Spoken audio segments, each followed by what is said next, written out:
કેન્યામાં બસ અકસ્માતમાં ઓછામાં ઓછા 5 ભારતીય નાગરિકોના મોત થયા છે. આ લોકો કતારમાં રહેતા હતા અને રજાઓ ગાળવા માટે કેન્યા ગયા હતા. અકસ્માત અંગેની માહિતી દોહામાં ભારતીય દૂતાવાસે આપી છે.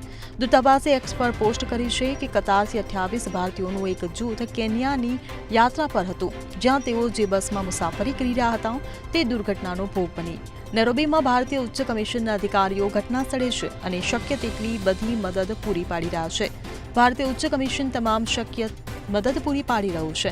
નેરોબીમાં ભારતીય ઉચ્ચ કમિશને ન્યાલદારુઆ કાઉન્ટીમાં ઓલ જોરોરોક નાકુરુ રોડ પર થયેલા માર્ગ અકસ્માત અંગે દુઃખ વ્યક્ત કર્યું છે.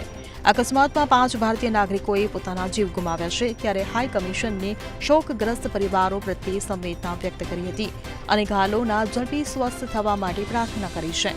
હાલ હાઈ કમિશનની કોન્સ્યુલર ટીમ ઘટના સ્થળે છે અને જરૂરી તમામ સહાય પૂરી પાડવા માટે સ્થાનિક અધિકારીઓ સાથે નજીકના સંપર્કમાં છે. Bureau report CN24 news. હવે જુઓ દેશ દુનિયાની તમામ ખબરો તમારી આંગળીના ટેરવે. ઉઠાવો મોબાઈલ અને Google Play Store પરથી ડાઉનલોડ કરો અમારી CN24 ન્યૂઝ મોબાઈલ એપ.